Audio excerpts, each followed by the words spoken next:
CM Dhami की अध्यक्षता में हुई मंत्रिमंडल की बैठक, 6 अहम प्रस्तावों पर लगी मुहर। खनन विभाग में 18 नए पदों के सृजन को कैबिनेट ने दी मंजूरी। इसके साथ ही जैव प्रौद्योगिकी परिषद से जुड़े मामले को भी मिली स्वीकृति।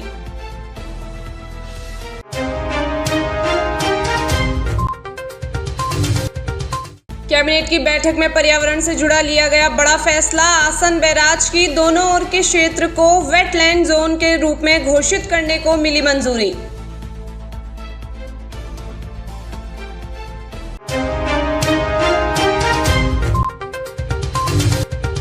त्रिस्तरीय पंचायतों में आरक्षण हुआ तय। 2011 की जनगणना के आधार पर किया गया निर्धारण। शासनादेश भी हुआ जारी। SC, ST और OBC का आरक्षण 50% से ज्यादा नहीं होगा।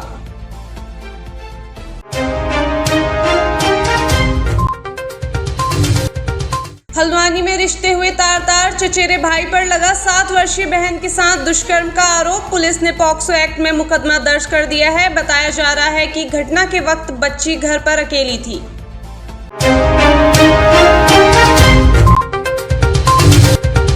चुनाव में हो रही देरी को लेकर कांग्रेस ने सरकार पर साधा निशाना। कांग्रेस ने कहा कि सरकार को प्रदेश की जनता से संवैधानिक संकट के लिए माफी मांगनी चाहिए। शर्म आनी चाहिए राज्य सरकार को और माफी मांगनी चाहिए उत्तराखंड की देवतुल्य जनता से संवैधानिक संकट यहां उत्पन्न करने के लिए।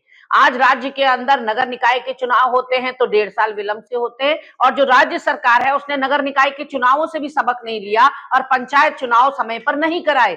संविधान ये कहता है कि जब भी पंचायतों का कार्यकाल पूरा होने को हो तो 6 महीने पहले से उसकी जो गतिविधियां हैं सरकार की वो शुरू हो जानी चाहिए चुनाव के मुताबिक, लेकिन ये नहीं हो पाया। यहाँ प्रदेश में 6 महीने से भी ऊपर हो गया है, पंचायत चुनाव कहीं दूर दूर तक दिखाई नहीं पड़ रहे हैं।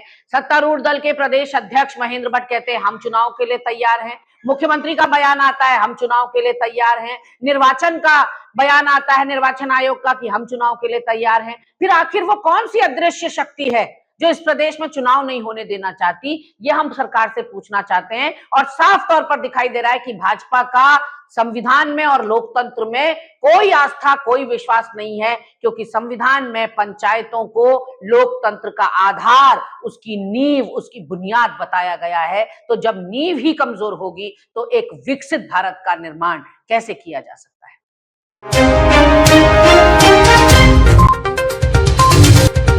प्रदेश में मानसून की आगामी 72 घंटे में पहुंचने की है उम्मीद। प्री मानसून के रूप में कुमाऊं के कई क्षेत्रों में भारी बारिश की संभावना। बुधवार दोपहर बाद मौसम बदलने से राजधानी देहरादून में हुई झमाझम बारिश।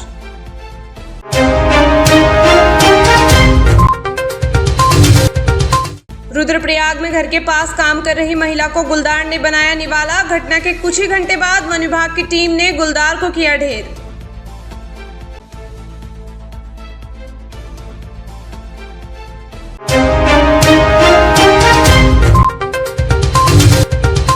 घनसाली मार्ग पर हुआ बड़ा सड़क हादसा। गुजरात के 35 यात्रियों को लेकर जा रही बस सड़क पर पलटी। दुर्घटना में 3 लोग गंभीर रूप से घायल, जबकि 15 यात्रियों को हल्की चोटें आई हैं।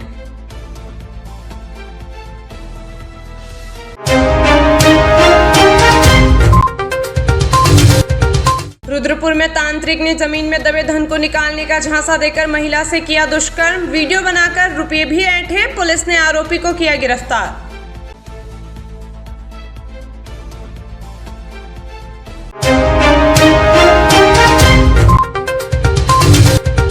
भीमताल झील में मिली महिला की लाश की 3 दिन बाद हुई शिनाख्त। पति ने एक युवक पर लगाया हत्या का आरोप। पुलिस मामले की जांच में जुटी।